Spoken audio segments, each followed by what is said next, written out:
Get ready, cause it's about time for you to speak your mind. Super Secret Girls Club. Super Secret Girls Club. Super Secret Girls Club. I'll be honest, I read that and I thought it said about homosexuality. Hey! Hi! Hello, everybody! Morning. Welcome to Super Secret Girls Club. Today is a little different. We have two new girls here. Yeah. Fight me about it. For those who don't know, my name is Marketa, and I am joined today by Hunter. It's me. You may know him as the voice behind the camera and also in our end screens to Naruto, because that is what he edits. Yes. So typically I sound like, hello, I made flavor. Okay. And over here we have Spidey, aka Josh. I don't know if I can say your legal name. I just said it though. Yeah, it's all there now. Now you know. It's out in the world now. I mean, Bria said it so many times. Right. Like, I go by both. I tell people both, and then most people just end up calling me Spidey. I don't know. well, yeah, because like I know so many Joshes. I don't know that many Spideys. Only one, baby.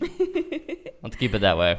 And so Just wanted to give a shout out to the man back here behind the camera, which is me today, guys. Hey, also, I know a ton of spiders and Spideys, so Tons. Well, good for you, all right? So I'm the best one. I'm assuming today's episode is not as you would expect. Rana is not here. Gabby is not here. None of the other girls are here today because we are going to be talking about a show that none of them have seen.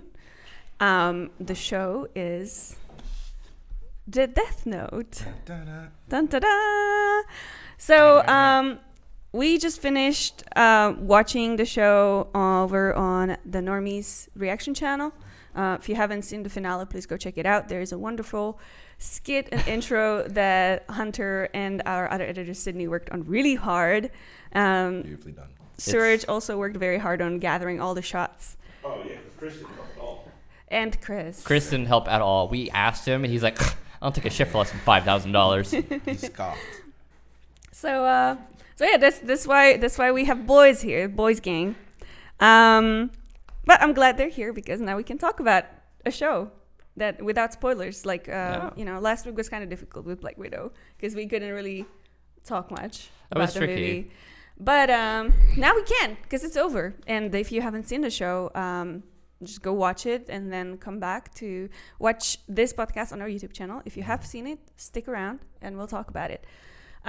So first, I would like both of you guys to elaborate a little bit on your background with the show, especially Hunter, because I know, Hunter, you are like an encyclopedia of this.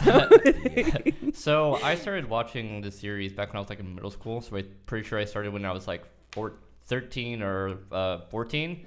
And it was very like, what's the word? I don't know. It defined me to the person I am today. Oh, wow.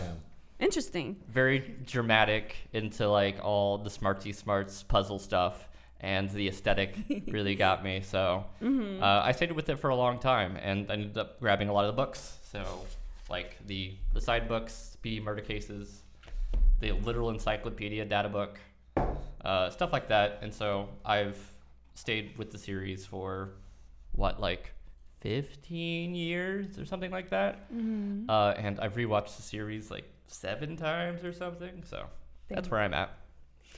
Well, this is our encyclopedia. It's me. It's your boy. In person. What about you, Spidey? My first introduction to it actually was when I came to do the show with you guys. And yeah, like I had heard of Death Note, but it was something that would never have been allowed in my house growing up. Mom would have kicked the door in and beat my ass. Well, can I cuss on there? Yes. And no beat my ass. on this podcast. He said fuck. Well. Trick question. And yeah, it was interesting to see. I'm still learning new things. Did you watch like, when Navi was here? Go watch that. No, I had no. Like I Sky's didn't the know limit. anything about it being existing, and then it's literally the show kind of I don't know. It was weird to me. Like, dude ends up doing everything that he wanted to do, and then we get to see the downfall. It was a lot. Mm-hmm. It's a lot, and now I'm still learning more. Reading the books, Hunter was just showing me stats in the little stat book over there. I was like, Jesus, that's deep lore. So I still want to get more into it. Yeah, it's definitely a classic. I loved the show, in my own way. As I am allowed to enjoy. But did you guys like how the show ended? It's interesting because it took me a while to like appreciate it as much as I do now. I think it's like flawed in the anime, but it's also like depending on which version of the series you're watching. Like if you're watching the live action videos, not the Netflix one, the original ones, or the series or the manga, it all has a different ending. But overall, like, I think overall, like, I keep saying that. You're fine. They ended it nicely. It feels appropriate. It feels like closure. It's dark, but also, like, the whole monologue with Ryuk is so satisfying. Mm-hmm. Like, if it brings everything back to the beginning when he said, "No, yeah, when the time comes, I'm the one writing you down, boy." Mm-hmm. Yeah. Damn. What about you, Spidey? Yeah, no, I like how it ended because, I mean, my boy had to be killed. Like, what? Light was out here wilding, talking about New World Order, now I'm God. And then the way he lost, like, still being cocky, it's been 5 years of him ruling the world, and he starts slipping up. And all of a sudden, I won. And they're just like, what, dog? And he's just like, and then he's, you're dead. So I win. I need it. No, I'm the wiener. The wiener. Yeah, I liked it. Yeah, I know a lot of people who stopped watching the show after Elle died. Yeah, should have ended. And yeah, I wonder. It was hard for me to continue watching after Elle died. I would, even if I didn't watch the show as a reaction for my job, I would probably get to it, but I would definitely take a break because that was very unexpected. I'm not saying that was bad, but it was definitely a turn I did not expect, and I needed a little bit of time to, like, reconcile with in my head. Oh, definitely. Like it to say like the very least, it definitely hits really hard, and like, even without like the little monologue that you get in the manga where he's just like, "I knew it." Yeah, which is like just makes it so much harder. But I think after Elle, it just becomes a different show, and I think that's people's main criticism. Is that Death Note, I knew for it. sure. But it's still really good even after that happens. They should have ended it. Yeah. But smug bastard to the next I feel like it came too soon. I would have liked to see Elle through the end. I would have liked for him and Nier to get to like team up. Well, why didn't you call them soon? There's so many things. Yeah. But that's actually why like there's two successors in the second part. The creator actually thought, well, if Elle wasn't enough to beat Light, then it has to be two people. It has to be Nier and Mello working together to take down Light. Yeah. He was a menace. He had to go. All right. So let's talk a little bit about the authors of, the original story, which was first published in the Weekly Shounen in Japan as a manga series between 2003 and 2006. Their names are Sugumi Oba and Takeshi Obata as the illustrator. So they are the minds behind this whole thing. And I'm sorry, Chris, I skipped that one. I'm sorry. Before we jump to this, I meant to say that we also have a book club coming up about this book right here. We are reading it as we speak, and we will have a discussion at the end of the month about this book. So there's going to be more Death Note content coming for you guys. But back to the authors. Sorry, Chris. All right. So the story itself, started as a manga, then was turned into a series, and it was also turned into several games for Nintendo DS, followed by 3 live-action movie adaptations, drama series, miniseries, and another movie. And then we also had the Americanized adaptation by Netflix. And there's a sequel coming in the works regarding that. And there's also a musical. I'm here for the musical. Was it banging on the hands on the desk? Sorry. I'm just sad we missed the era of ice capades, because I would have loved to see Ryuk on ice skates. Hell yeah. Right? Oh, wow. Well, We got Pat. can do it. We can make Death Note on ice. Let's get the ice rink. I wanted Let's to do see it. that, though. That'd be tight. I can't believe they've done all that. I didn't know all that. Like, I didn't know there was the 3. I thought there was the one on Netflix and everyone was upset about, because apparently they changed his name to, like, Light Wilson or whatever the hell it was. It was something Light Turner. Light Turner. Light Turner. Capacity of you people. Also, Misa Amane is like Mia something. Oh, yeah. Jones. That's a whole podcast in and of itself. Are the other 2 good? What? Are the other 2, like, live actions good? They're okay. Like, they're not bad. All right. I think we might be reacting to one of the movies. I think it's the Netflix one. We're gonna have to figure that out. Which is, admittedly, as long as you know going into it, it's terrible. It is hilarious. And then can we talk over it the whole time and roast it like an old black theater? Oh, sure, yeah. Yeah. But yeah, I mean, the amount of adaptations just speak to how powerful and popular Death Note, like the original Death Note, had been, you know, and just how much it influenced other authors, because not all of this is coming from the same authors. The adaptations are coming from like completely different people. Like the book that we are reading is from Nisio Isin. Is that his name? No, I believe that's I don't know how to corporation. pronounce a corporation. Really? Nisio? Oh, no, that's his name. Sorry. Yeah, you're correct. Yeah, so like many people were influenced by this story to the point of, you know, adding up to it or adapting it to their culture, like the American version. Then there's also, you know, outside of people that love this story, there's also a lot of people that think it should be banned. Oh my god, yeah. So back when I was in high school, there was this huge scare about the Death Note. Yeah. Because it got picked up by a lot of edgy kids where they would like write the names of bullies in it, and people were just like, "Oh man, oh, good gosh, this is a affront against God." Goody. Gosh. Which is ironic because that show is like, no, Light sucks. He's going to lose. He's going to die.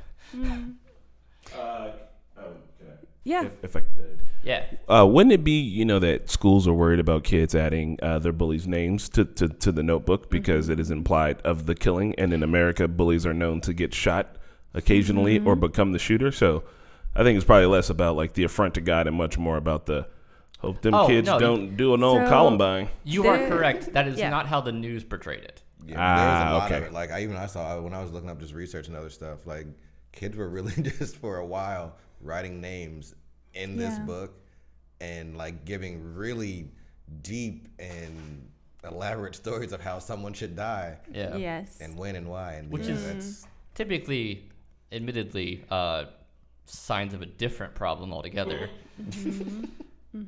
Definitely.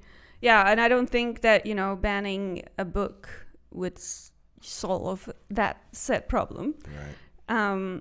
But yeah, there were a lot of cases that I read about during my research about there was one student that actually literally like wrote locations of where he was going to put the bomb in the schools. Yeah. So that he would kill the people that, you know, he wanted gone. That's not how the death works. Yeah, I mean, you know, he was just, I guess, like writing down like his whole like sinister plan. Sheesh. So this guy got expelled.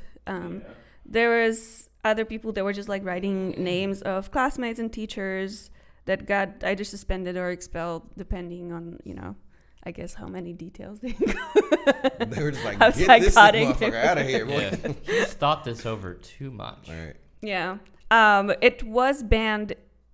There was an attempted ban in New Mexico, but that was never passed. It was banned in China, though. Which isn't like a big how to do, because I mean Winnie the Pooh is We banned are in China shocked. too. Shocked Pikachu face. How you gonna ban the president? How you gonna Shut up. We're going to get banned now. I'm sorry. This broadcast is no longer available in the Republic of China. And one sad story. Unfortunately, there was also in Russia, there was an incident where a girl who committed suicide was holding a replica of the Death Note. But, an investigation later proved that the series was not behind her suicide. So it was not banned in Russia. But that was a big, sad story at the time about this show. So, yeah, obviously a very influential show. That's why we're talking about it today. But our focus today is going to be on the female characters in the show, of which there are not many. Not many. Especially not many living. Yes. Yeah. They do y'all dirty. Yep. Yeah. Yep. It's Super Secret Girls Club, so this is what we do here. We talk about the female characters specifically, and we just try to, dissect it, see if something could be done better, or, what we like, what we didn't like, etc. So, just before we start talking about them in details, did you guys have a favorite one out of the gals on the team? Oh, yeah. I think it's going to be the common one is Naomi. Yeah? Yeah, Naomi, just the fact that she can appear in maybe 2 episodes of a whole series and be like the most characterized and interesting character says a lot about how well she was presented. Mm-hmm. What about you? Yeah, no, it's the same. Naomi, and I don't know if it's just because we're reading, but also the fact that, she had very few episodes. And then when we see her, she's like already on the ball. She already knows what's going on. She doesn't even talk to anybody. She's just like, nah, man, where's my husband? And she's out here to find her man. And then she's out here to figure out who killed him. And, and she basically gets on the right track. And then here comes fuck-ass Light. Yeah. Let me help you. Yeah. I really like Naomi too. But I think that after, yesterday I had to really sit down and look at all these characters, and I ended up really liking Rem. Mm-hmm. The one female Shinigami. Which... Pretty sure Rem's non-binary. Okay. They refer to her with the female adjective or whatever. Pronoun. Which I think, on the subject of gender theory, I think it is an interesting thing to look into the Shinigami, because the Shinigami don't reproduce. They don't have any sexual organs. Yeah. They aren't necessarily human, and so having the gendering being as it is says more about looking at the a societal mind of the authors than anything else, because it's presented as a given. Even so far as Ryuk, says things even as a guy, I get shied around these sort of things when Misa jumps on him and hugs him, and so they still are characterized by commonly human male Japanese at the time traits, which there are much more articulate people on the subject of that, so I won't dive too far into it. I just think it's interesting. Yeah, definitely. I thought the show was made by dudes who just hated their ex-girlfriends, because they're just oh my god. They're offering women with great career paths. So it's what is happening right now for these people who have been so successful in their life? They made all these smart decisions, and all of a sudden they're just he's so hot, do it. Yeah. I think a big problem is that the center focus is a manipulative, god complex douchebag. Mm-hmm. So any women involved with him typically aren't going to have a good time. Yeah. We have a submission in the comments from Eleanor86. What up, Eleanor? What's up? She says, I like Naomi too, but is it because we have so few other options? Partly, yeah. You're not going to pick Misa. You are not wrong. I think Misa is a good character overall, but she, Let's talk about Misa. Real quick. Yes. What's up? Before we get over to Misa, I would just like to add that, one, I'm surprised all the comments are being super nice, and two, I'm loving this discussion. And just for anybody out there in the comments who is, thinking it's a little weird, just keep in mind that, if this was a race thing, it'd be 10 times worse and way more evident. So, they're treating women like that. If they had a show that was our show has 3 black characters and they're all dumb as fuck, even though they're presented as being super smart, it would be an issue. And here we are. With dumb women. With the whammons. Whammon. Well, we also have to keep in mind that this is shonen. It was a story that was written for boys. And most high school boys are misogynistic. They can't help it. I was a high school boy. I couldn't help it. I didn't know. But I'm not sure. I don't know if I was or not. If anyone from my high school was in the chat, was I a misogynist? So I had actually many doubts coming into this podcast, thinking that this was a bad idea to bring up. But now that we're actually talking about it, I feel pretty good. Yeah. So Misa is the first character we'll do a little deep dive on. I have picked a very specific graphic for her character. Kill me, you know? Oh my God. Because not a fan. First she shows up she's literally, please be my boyfriend. You can kill me if you want. You can use me if you want. Mm-hmm. I don't care. Which obviously I'm assuming none of us was a fan when it happened. I think that one redeeming thing for me after she presented herself in this way was when she said when he offered that he would be her pretend boyfriend, but not like as a joke, not for real. She was like, a pretend boyfriend, right? That's a good start. I'm sure you'll fall in love with me for real one day, which I like that confidence, as in like, there is a way for me to actually become your actual girlfriend and you actually loving me and reciprocating my feelings. That was like the one silver lining in that whole scene to me, where I was like, okay, she's grabbing onto something. She's trying to make some power moves, even though she's like, just kill me.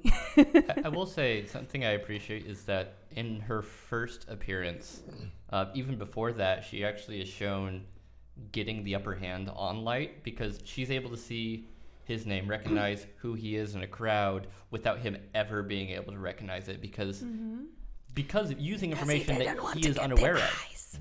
Which because he's a pussy. Tell him.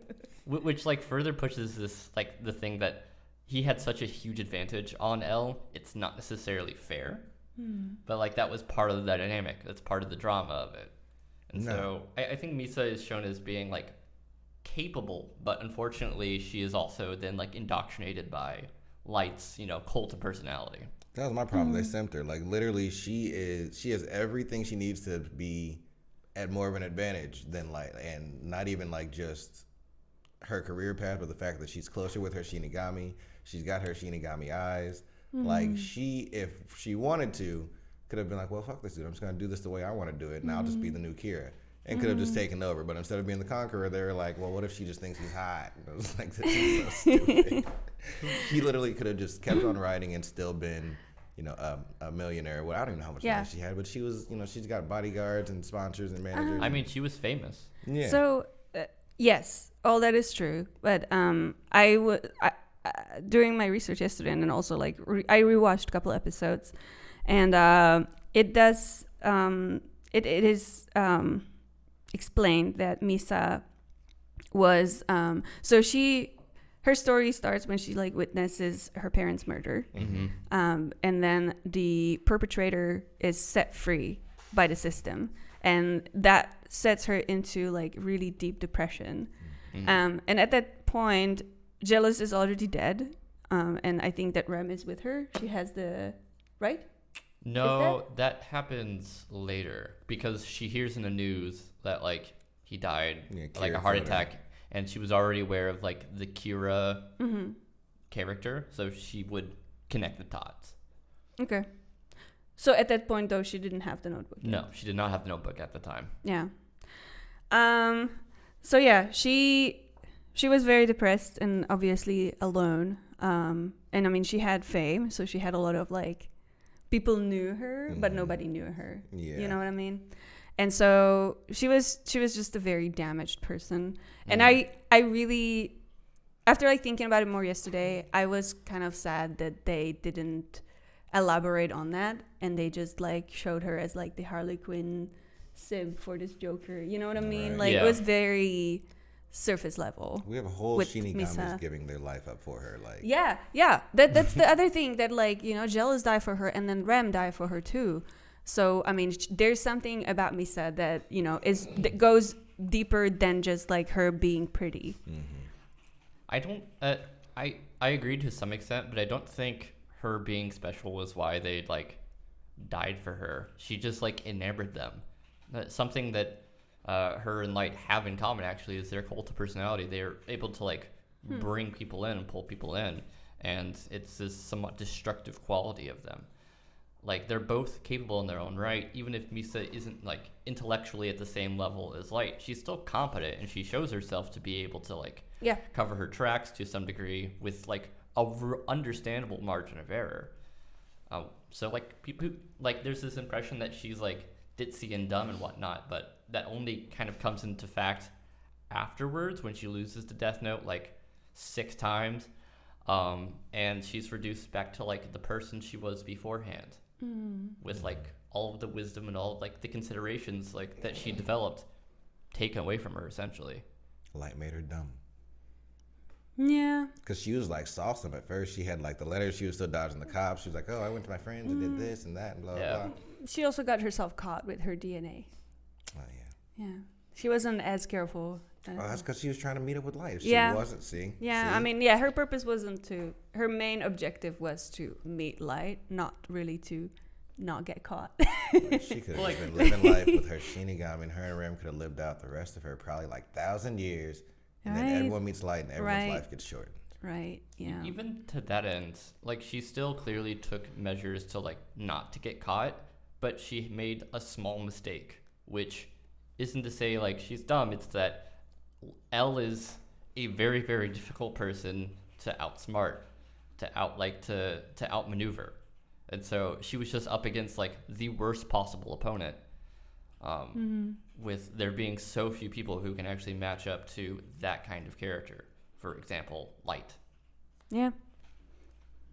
True that. Well, justice for Misa. Let's have a... Justice for Misa. Where's her shirt?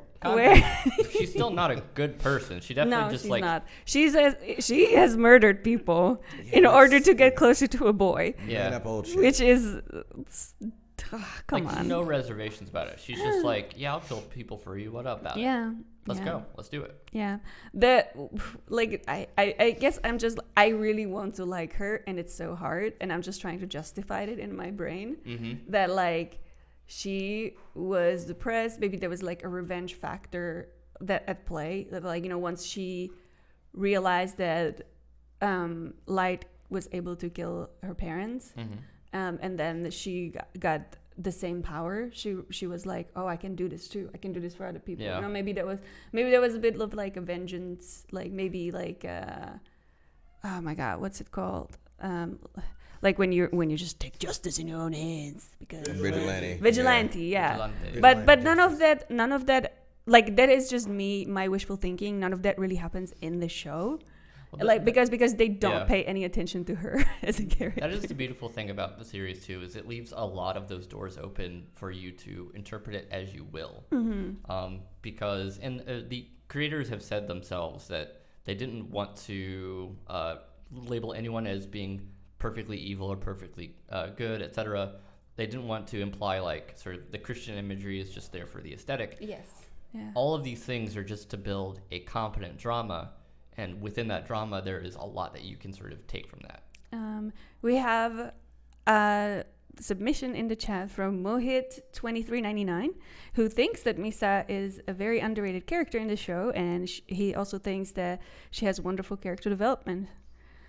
I'm glad you liked it. I cannot agree. I agree with you for the first half of the series, but after the time skip, I think she is really mishandled as a character. It wasn't the greatest build up for Misa. I don't know. I feel like there was more she should have been independent on, and then in the end she's like, isn't she just like staying in the hotel or whatever? Yeah. By the end, no idea what's going on. Yeah. By the end, her sole role is to have a petty cat fight with Takemi. Yes. Oh, we'll get to that later. Let's just move to the next character. We talk about Misa enough. Elle is not perfectly good. No, that is not true. No. So Naomi Misora. That was great. Named by both of these guys as their favorite character, female character. I rewatched episode 7, which was a big controversy on the Normies channel for some reason. For some reason, people were just like, I can't believe she's mad about this. I'm like, all of you were mad about this when it came out. I don't think they were. I was there. Oh, okay. I was 14 to be like, what the fuck? What the fuck? And on the internet, everyone was like, what the fuck? Yeah, because she literally should have had more. That makes me feel better. She needed more episodes. Naomi, that's why she got a book. Right, exactly. Like, Naomi got the 3. I'm telling you, she would have solved this shit. Elle would have still been alive. We would have never had to deal with the other randos. Like, well, Near and Mello aren't like randos. I guess Mello's like the voice in the actual book, and then he's the narrator. Yeah, he's the narrator. Which is kind of a nice little twist. But still, she got done dirty, and I don't feel like Light was necessarily smarter than her. She had a dumb moment. Mm-hmm. Yeah. Absolutely. The data book likes to say that, like, oh no, he's the most intelligent person in the series, and I have my doubts.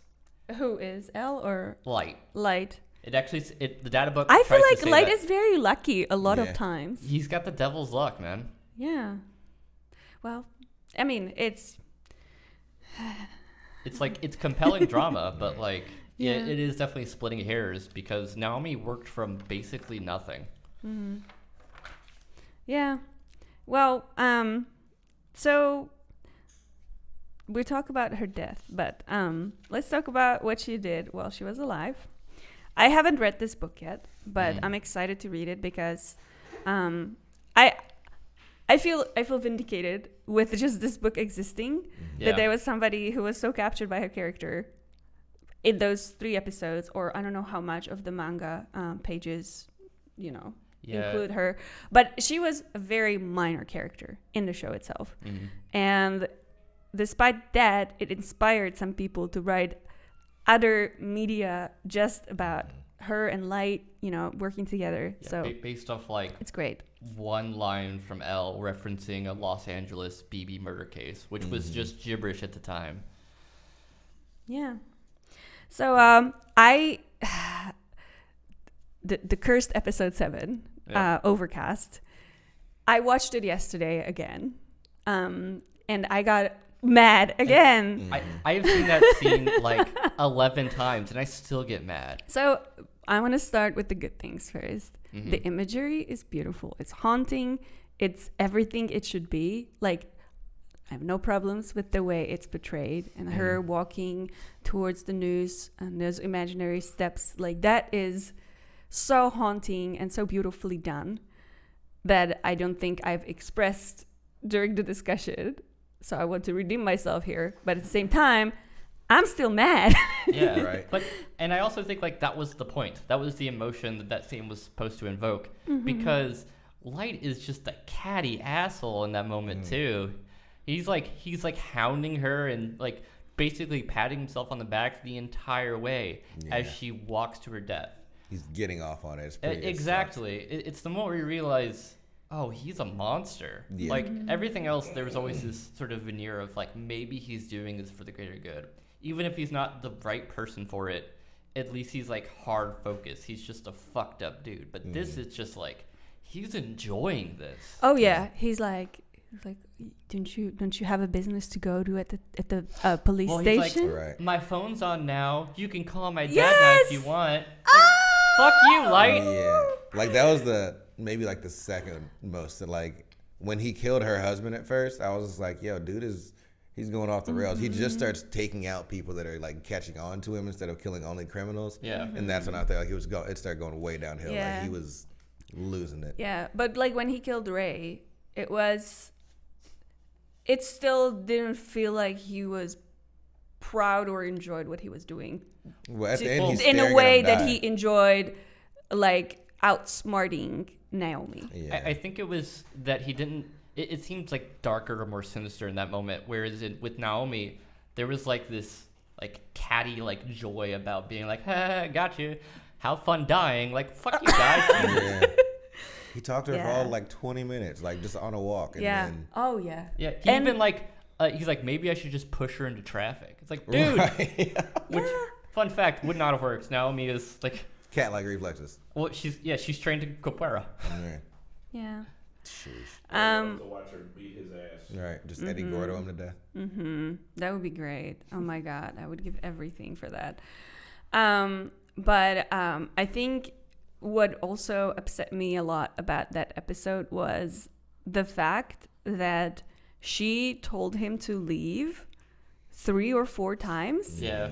And he stayed behind. And like that is such a red flag. Yeah. And that is so unsettling. Like I understand he's like a handsome, charismatic teenager, but he's a teenage boy nonetheless. That is terrifying. If like like teenager is grown but not mentally, you know, like teenagers are fucking horrifying. That's why when I was a teacher, I specifically like went in prep school for like to be in middle school at the most. Yeah. I did not want to deal with teenagers.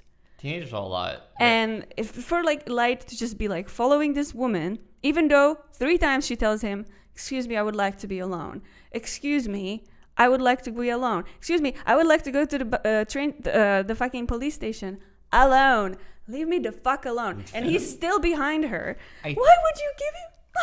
I will say, I think the context of it was that he was walking, like he wasn't walking with her all the way to the police station.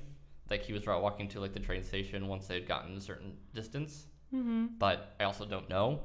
I believe that is the context, so that he's not just like stalking her.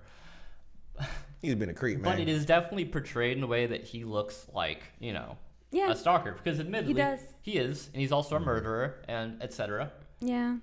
So I think, you know, if there are so many things that could have been done in that episode that would make it more digestible.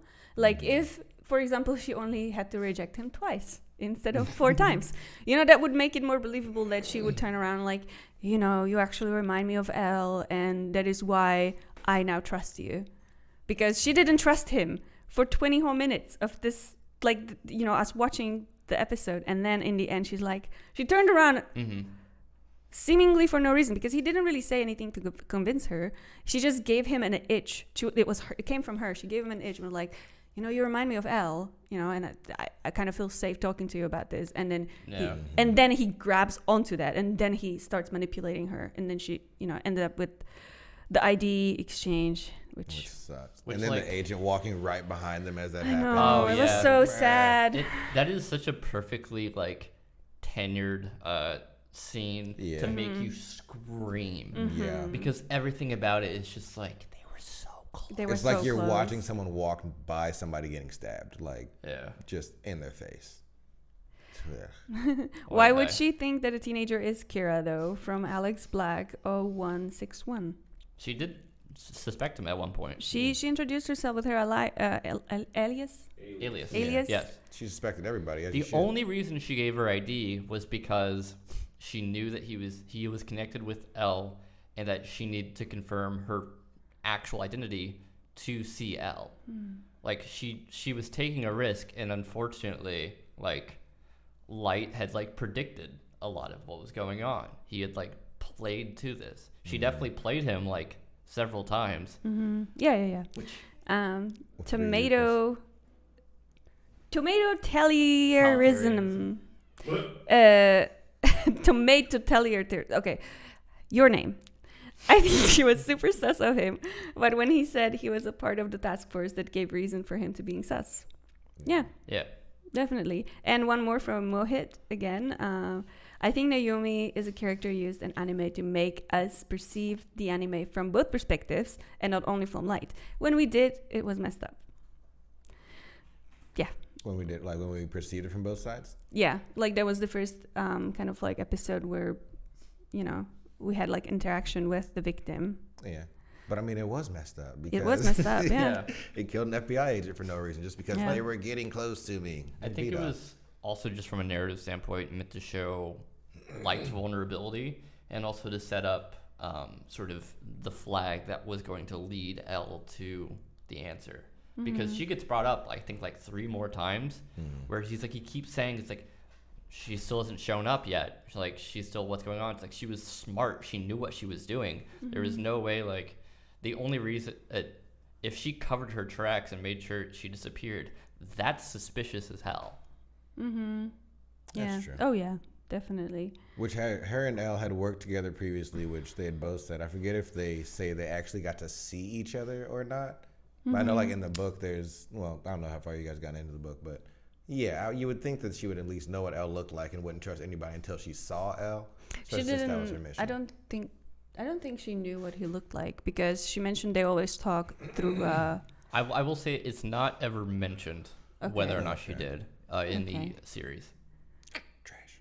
Yeah, because he always talks to, even the task force, he like keeps talking through the screen before he like actually reveals himself and his face. Yeah. One more comment before we move on from Josh1FU. Why would you be sus of the son of the chief of police at the station? The officer made him look like a stand-up guy. Yeah. Because at that point, though, it had been literally still could have been anybody. Like, also, homie's spooky as fuck. Right? It was really his demeanor and his behavior in that episode where he was just like not heeding her wishes of like him leaving. Like, he was just lingering, even though she told him 3 or 4 times to leave. He stayed behind her and followed her, which is creepy. We can all agree that's creepy. They had already suspected that it was someone that had access to like police information, basically, the computer and all that stuff. So it should still be extra sketchy of anyone who's already claiming to be a part of it and this, that, the other. I just met you on the street, cuz like I don't know nothing about what you're doing. Yeah. People talking about the intro. Guys, we made a very faithful adaptation of the second OP of Death Note on our YouTube channel. If you haven't seen it, you should go check it out. Some people are talking about it in the chat, so just so you know what they're talking about. I do miss that intro. We used to go hard in the mornings. That was our morning coffee. Oh, yes. That was our morning coffee. Till you're awake. It really is just like the flight of bumblebees of anime. Like, all right, time to get you jazzed up before we get started with this stuff. The flying bumblebees. Hunter, you old. What? That's like what that was for. I know, that's just fun. Shall we move, or do you have anything else to say about our Naomi? She'll be missed. She will be missed. She deserves a tattoo. A lot more talk about for her on the book club. Yes, and I'm so excited. That's going to be the last Sunday of the month? It's going to be actually August 1st. I just got this book yesterday. I don't know what took so long to Amazon to send this to me, but I'm just starting to read it, and we will. I need some time, so August 1st. There you go, August 1st. You'll hear more about Naomi Misora. I'll be there. All right, so let's talk about our next character. Last 2 female characters that we will talk about: Kiyomi Takada. I said Takemi earlier. It's the wrong series. I'm a fan of hers, but also, so yeah, like quick background. She was basically, they met in high school. Light started dating her. I think college. Was college? No, he was still in high school at the time. He starts dating her to kind of seem like a more of a normal person, and then he goes on a date specifically to get close to Ray Pember, if you recall, because that was the bus incident. Yeah, that's the bus. Oh my god, that sucks. And then after the time jump, she's basically a newscaster who becomes spokesperson for Kira. And spoiler alert, he leaves her to die. So in a church. in an opportunity where she could have very well just written his name down while she was dying, and she still didn't, which is another. I'm just like, how are all these people with all these great successful career paths smart simping women over light? Yeah, it's funny because him doing that was literally the catalyst to him like losing at the end of the series, because both him and Mikami wrote the names down with like the disparities between those two, giving Nier like the information to know that like, oh, something's up. And then you were just a side bitch. Like, what? How you have a celebrity and basically a news anchor, and they're both simping over light, and then they go to dinner, and they're just trying to prove who's smarter than the other, and they're both doing dumb shit. I'll be honest. I kind of like. That was so painful. I love Takada. Like after this time skip, because she knows what she's about. Yeah. She's not fucking around. Yeah. The problem I have is that like Misa was definitely more intelligent beforehand and so much more capable that like I wanted them to be like, you know, to have their own sort of L and Light dynamic where they're like, all right, let's baddest bitch win. Let's see what happens. And that's what I wanted, and it just didn't happen. Misa just becomes sort of comic relief by that point. Yes, yeah. I know. Oh, it's such a pity. It's infuriating. Yeah. I like I like Kiyomi's like candor when it comes to like being the anchor for Kira and like the voice of Kira, and she's like really in it. She's like really proud of you know, just like how far she's gotten. And she was in that position even before Kira was a thing. So she's kind of like a self-made person, which, you know, I always appreciate, especially in a shounen, in women. But then, you know, again, like you guys kind of like mentioned it, like she is a successful person in her own right. But, you know, even successful people are like, it's not that far from the truth. Like they are susceptible. Anybody is susceptible to cult personalities. Yeah. So, yes, it's infuriating that happened to her, but it's not like that didn't happen to anybody else on the show. Also, and including men. Yes, we are all vaccinated. We are vaccinated, yes. Double vax, baby. Don't worry about that. Is it double vax, baby? Double vax club. New podcast. So, yeah. I liked her quote. That says, all the messages from Kira I have conveyed to you in the past, as well as everything I will tell you in the future, will become the law of this world. She's like so full of it. She was drinking the Kool-Aid. She was. Man, that stuff got scary. She was sort of introduced to us as like this very accomplished stoic woman that has like a weakness for light, and that he knows and exploits that. And so the fact that carries through into the later parts of it, the fact that she's capable of enacting a lot of his plans discreetly, is sort of forecasted early on. With the unfortunate thing being that she's basically thrown away, as an inconvenience at the end. She is. Unfortunately, for the sake of like again pushing Light's character. Mm-hmm. There's a lot of points where Light should have just lost, but people just have his back. Like it didn't make any sense, man. He's lucky. He's got the devil's luck, right? And Ryuko shit. Sorry, go ahead. Sorry, oh my god, I lost the comment. Basically, well, somebody here was talking about how, you know, Watchdog 8080. People are attracted to the bad boys, but then be surprised when they betray them. Right. Yeah. I mean, it's not that far from reality. Yeah. I mean, people like a good dynamic. People like to see people who are like, ooh, he's bad and tough at first, but then when I get to know, like, he's gonna be soft. He'll protect me. Right. Yeah. Mm-hmm. He's like a Kinder egg. Oh, there's a toy inside? Yeah, he's a choking hazard. I'll protect you. It's a choking hazard. Good one. Yeah, she got done. I apologize slightly. Cool. Well, I guess we should move to the last person on the character list of females that are literally worth talking about because they have teeny tiny character development, which is Rem, the Shinigami of, you know, some kind of gender. They don't have genders, but canonically said to be female. Yes. Yeah, which I'm a fan of Rem also. Like, she was one of the coolest Shinigamis because she had more of a connection with her actual human.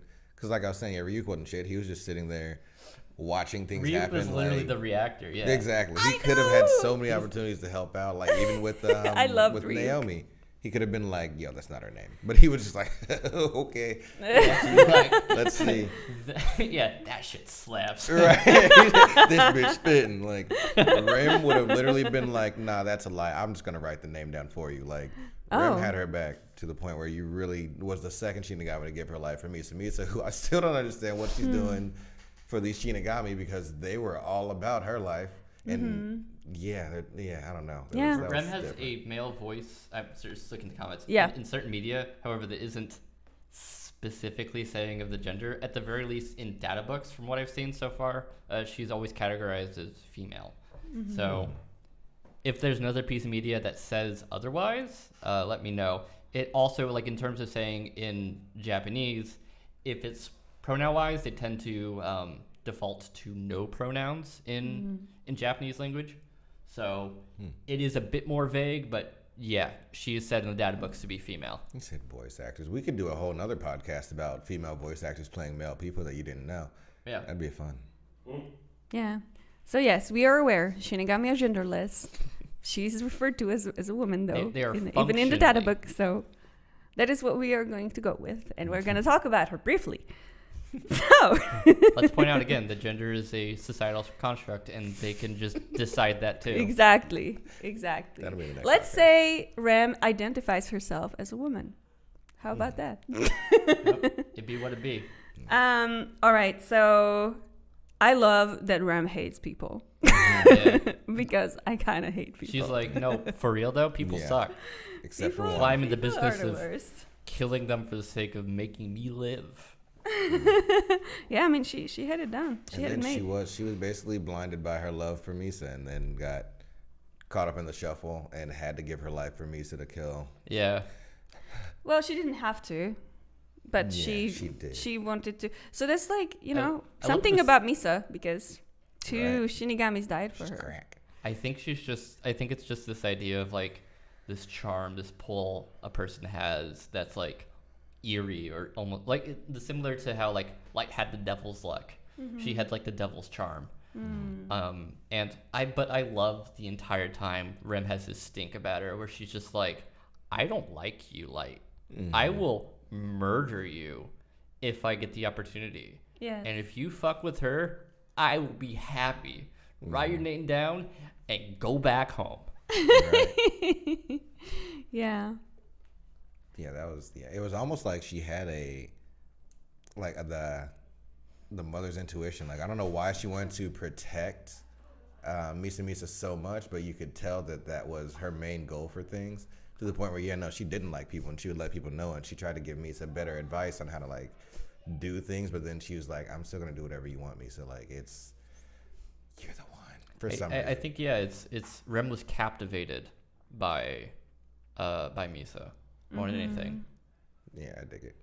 She was also captive to an extent. I know she hated Light. She just, didn't want him around Misa because he was a bad influence. But at the same time, she acknowledged at some point that Light has surpassed the Shinigami because he's able to kill them. He's literally able to manipulate them into killing themselves.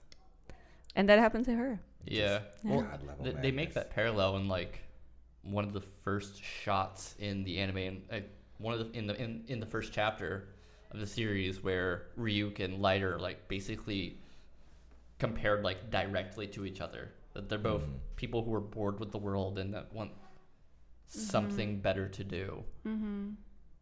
Yeah. Tree. Yeah, I would like more of Rem. I do hate the fact that she's like gone now. Just Yes, Dead. I was very sad about her passing. Not as sad as Elle. And also R.I.P. Mello. I'm so glad this book is written by Mello and about Elle and Naomi. Like, this is literally going to be my favorite Death Note thing. Mello went out a hero. Yeah. Sorta. Yeah. Yeah. So outside of these characters that we just talked about, there are a few more female characters, but I don't know what to say about them because there were two badasses, Weddy and Hale Lidner. Yeah. They get brought in the But second that half. was the agents. yeah, the bodyguard for I forget her name again. Takada. Takada, yeah. And also the double agent who was working with Mello. Yeah. I really like her because she was kind of like in the business of capturing Kira, and she didn't care who is going to do the capturing. She just wanted it done. You know what I mean? It occurs to me that this series had a lot of like these sort of like badass women who don't get to do much. Yes. Suddenly, like my tastes make a lot more sense to me. Like this book did more to me than I knew. Yeah, they when they brought her in, which I believe that's the episode where like they just sneak in behind everybody all of a sudden, and they're just like 2 new characters. I'm like, okay, so we unlocked some people, and that was cool. But when they end up not having like a substantial, they don't do much. You know what I mean? Like it's they don't really have time to. It's like it's moving. Like at that point, the plot is moving at like a breakneck speed. Yeah. I did love artistically when I think it was Weddy on the motorbike. Yeah. And like chasing oh my god, what was his name? He was the dude from the Yotsuba. Yeah. Higurashi, I think. Higuchi. Yeah, that was so beautiful. Like the way it was drawn. It reminded me of never mind, let's not talk about it because I can't recall. Good talk. So I think that's a wrap because those are all the there's Light's mom and sister. That's who I think had it the worst. That those that is anime mom is a thing. That is such a heartbreaking when like Sayu is just like she goes from this like bubbly, sweet, like lively character to Sayu. To being like vacuous. Like by the time her final scene, she's just lifeless eyes. Like so traumatized as to be just like completely out of it. Yeah, and her brother, like she doesn't know, but Light was like, I guess just kill her. And it's like, dog. Yeah, and the only reason he isn't because he like it at the very from the looks of it, like not because he cared about his family, but because he didn't want to admit like defeat. Yeah, the problem ended up solving itself. It was because it would reveal him potentially as Kira. Yeah. Trash, very trash. So, any final thoughts on, this whole thing that we just talked about? Because it's a wrap, guys, soon. Yeah. I think there is something to be said about, like, Shounen doesn't tend to have a whole lot of decent representation, and part of that can be attributed to the media itself, the fact that most people who start these are like 18-year-old kids when they get into it, the fact that Japan is a more conservative country in general, so you get a lot more of that sort of media leaning that way, but ultimately if trying to pull something positive from it, there are a lot of characters that are like clearly shown as being competent, simply not given the time to really like flourish in their stories, because there are a lot of like badass women in this story, like Wedi, Takada, Misa for a while actually, Rem in a less accurate sense, but it like they're all shown as like having this sort of massive powerful conviction, and in another series they could have been the main characters. Definitely they had the potential. I'd like a prequel series, like if they could literally take this and do runs of every like mass extinction or whatever. Shoujo Death Note, make it happen. Do it. That kind of exists actually. It does? Yeah, the Code Geass. Oh, Code Geass, really? Kinda, yeah. It's okay, so it's technically not shoujo, but it's created by one of the most prolific like shoujo groups. Clamp. Huh. I dig it. Interesting. Well, I might give that a watch. That sounds interesting. Well, guys, this has been fun. I'm glad that the chat was more or less civil. Thank you guys for watching us. We still have a whole 100 of you guys here. Aww, you guys. Super Secret Girls Club. Well, that I did not expect that. So next week, I'm not yet sure who is joining me, but it's gonna be a secret. If you remember the last episode of the first half of this Super Secret Girls Club, episode 5, we talked about coming out struggles as a member of the LGBTQ plus community. We had Bree here, Sarah, Navi was here, and they just kind of talked about, you know, their personal stories coming out in front of their families and friends and how that was for them. But we had a lot other content prepared for that episode when we wanted to talk about the history of the movement, introduce some of the, you know, historical figures that help push, you know, the boundaries and help push for more rights for these people. So we are going to talk more about that from like not personal perspective, but just like the history and such. So I really hope people will join me, because otherwise it's going to be me giving you guys a history lesson. But regardless, I will see you guys next week with friends. And until then, have a wonderful rest of your day and enjoy your weekend. Peace, y'all. Bye. Get ready, because it's about time for you to speak your mind. Super Secret Girls Club. Super Secret Girls Club. Super Secret Girls Club. Thank you all so much for watching this week's episode of the Super Secret Girls Club. We'd like to give a special shout out to our super patrons, Michelle, Sakif, Clayton Davis, Exploring Dylan, Dane, Mr. Momus, and Joe Mags. Thanks again, and be sure to catch us live over on Twitch.